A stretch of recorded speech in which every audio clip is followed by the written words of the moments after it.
All right, Celeste. Hey. We're going to talk about woody perennials with summer interest. Yes, sir. We've got plenty to talk about. Yes, so let's talk about those because I'm very interested in this. Good. Well, so just starting off, I feel like spring flowering shrubs always steal the show, Yes, right? they do. That's what so many people focus on.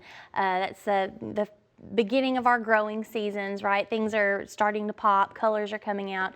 And then I feel like once we get into summertime, sometimes we kind of, we get a little tired, a little lax in our planning. And I just want to make sure that folks know that there are plenty of perennial woody type plants that will come back year after year that will provide some color to our summer landscape. No, that'll be good because again, when we think of summer, we're thinking about the heat, right? Yes. Think about how hot it is. And having to water. So, having to water. so Right, often we associate annuals, annual color with providing that pop of color in the summertime, but they require so much water. Right.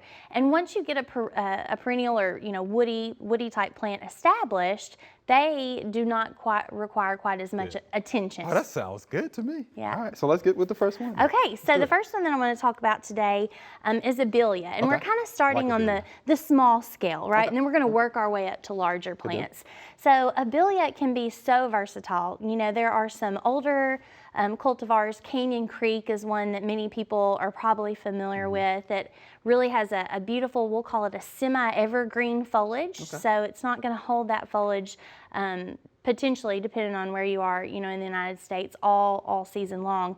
But also has a really beautiful bloom right in the summertime. We're talking kind of late summertime. So it's starting to set blooms about midsummer, and then we're talking full bloom by late summer. And Abelias are also nice because they can be grown in a wider range of zones. So we're looking at 5 to 9. And then if you need even more variation, they've got newer cultivars out that are more compact. So we're looking at things like Rose Creek would be an example. Edward Goucher is a really nice compact cultivar that you might want to use in a landscape type situation. And then one of my favorites is what we call Glossy Abelia, and it has a darker, shiny leaf. It is actually considered more evergreen than the other semi-evergreen cultivars, and it has huge blooms on it that are fragrant. Nice. And so that is one of my favorites. It's not a compact version, but lots of options with Abelia. Okay. The next one I kind of wanted to highlight is the butterfly bush. So buddleja, many of you might be familiar with that. And I really love butterfly bush, but sometimes, again, depending on what zone we're in, it can be a struggle. And so this is where cultivar selection is going to be really important. So overall, buddlejas can be grown successfully in zones 5 through 9, but some require specifically like zone 7 or above. So we just have to be really careful when we're picking those cultivars that we're researching the zones that they're appropriate for and making sure that we're picking ones that are going to do well in our areas. And why some of those require at least a zone 7 is because if we get a hard winter, sometimes even in zone 7, we can have some dieback of that above ground portion of the plant, but the roots aren't killed. So, you may see some twigginess from year to year. We have lots of great cultivars. Of course, some of our older tried and trues, we would call them would be Black Knight, that has the really big, dark purple panicle type blooms. Purple Prince and Royal Red have both been around quite a while. It gives you some variation in color bloom options. But they've been coming out with newer hybrids, again, that are more compact. That's the key word we're going to see. Everyone wants a compact plant in the landscape. So we've got lots more to choose out there. Blue Chip, Miss Ruby. Those are real cool names. Yeah, aren't those are cute. And there's a whole bunch more, but those are just two that come to mind. And then this is kind of a neat thing that I wanted to throw in there. There is another hybrid. It's called Orange Scepter, but it is not compact. They have bred this one particularly for its unique color. It has orange blooms. How about that? And there are over a foot long, the panicle blooms, so that's kind of a unique thing to look for there. Nice. So some really cool things going on with butterfly bushes. Good deal. now we're moving up kind of a step in size as far as stature of the plants. And of course, we have to highlight Hydrangea Paniculata. Right. We can't have a discussion on woody plants without talking about a hydrangea of some sort. They are many of our first loves when it comes to blooming shrubs.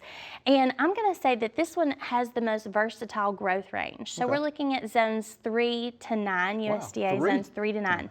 So this covers practically the entire United States except for some of those subtropic and tropic areas.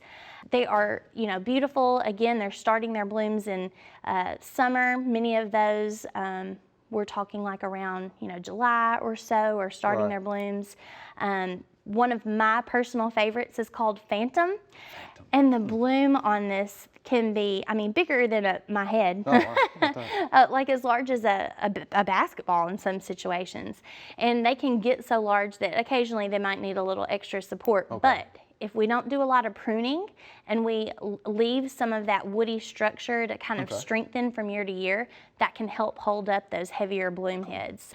But, you know, there are many others to choose from. Limelight's been around forever. Limelight. I gotta have Limelight. Yes, gotta have that. Vanilla Strawberry is something kind of new on the market, and I've added it to my garden, and it's doing well.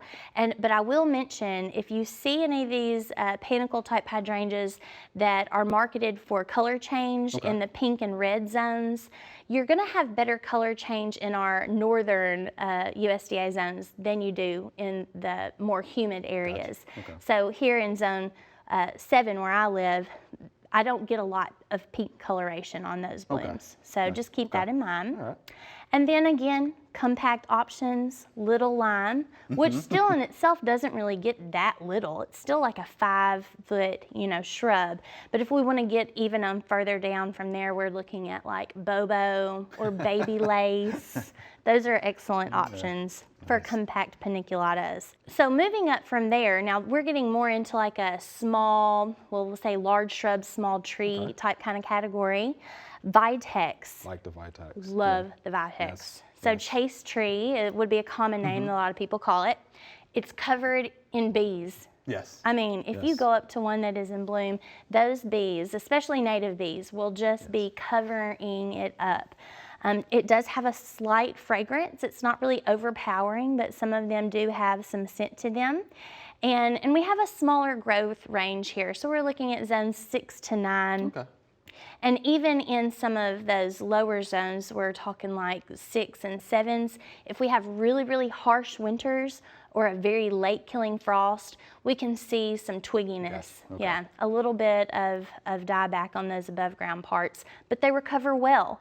And I haven't mentioned this yet, but everything we're talking about today, these are considered summer bloomers, so they bloom all on new growth. So even if we have a late freeze, their bloom is not going to be affected for that current season. So that's positive for us. Yes, it is. Yes, it is. Oh, I'll mention a couple cultivars. So Shoal Creek would be one that a lot of people might be familiar with. It's an old standby. It's a larger, you can limit up, kind of similar to how many folks treat crepe myrtles. So that might be a good option for where you are. Then we get into some, we'll call them like mid-range cultivars. Delta Blues is beautiful and has one of the darkest blue blooms I've ever seen on a Vitex. So that could be a good option. Then we go down for a little more compact type growth habit. Blue Diddley would be an option. Now it's been on the market several years, but it's still considered relatively new. And then the University of Georgia has been developing some different lines of Vitex. I believe they call them the Daytona Heat series. So Daytona Heat. you might be able to find some of those on the market. I think they released those in maybe around 2015 or so, but you know, it takes things a while to get out and circulate on the market. So those might be something to look for, especially if you're in a super hot area. So now we'll kind of move on. We'll talk about Rose of Sharon or Hibiscus syriacus. Yes, it reminds me of my grandmother.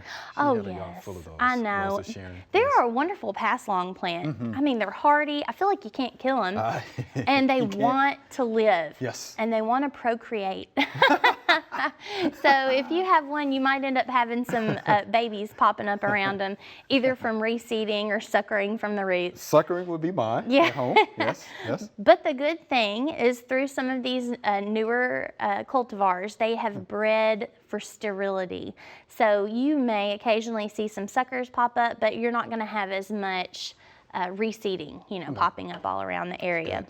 That's really nice. And it has a really graceful kind of vase form. A lot of folks are like, well, I just don't know what to do with it because it's got such a strange form.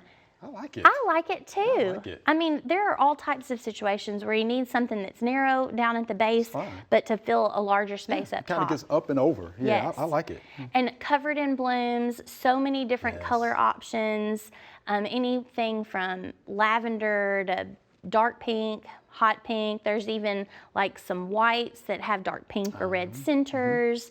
One of my personal favorites is called Blue Chiffon. Blue Chiffon. Yes, and it in certain light literally looks blue. And it's very rare to find a plant that has a blue bloom on it. So lots of options.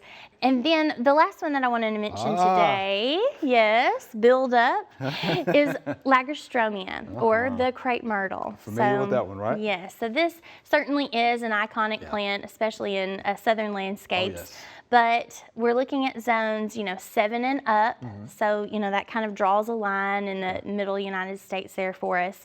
However, a lot of people don't know this. So we're talking zone 7 and above for the above ground parts of the plant. However, their roots can survive to like zone 5. How about that? Didn't know that. Yes, so when you get into some of these other areas, we'll say like Arkansas might be a good example, or even certain parts of Missouri, sometimes they'll treat crepe myrtles the same as you would a butterfly bush and just let it die back to the ground every year and completely regrow from that point. Interesting. Yeah, so while we really consider it a small to medium sized type kind of tree, depending on where you are, you might be treating that more like a shrub. And of course, they have developed this as well to have dwarf varieties, more compact growth habit. The Dazzle series would be the compact if you're looking for things that are smaller. And they have beautiful colors. Yes. If you're looking for really attractive bark, there's some out there that have some really nice peeling bark that peel away to show some nice color contrast, like Natchez is one that's known. I have Natchez at home. Love the exfoliating bark. So pretty for its bark.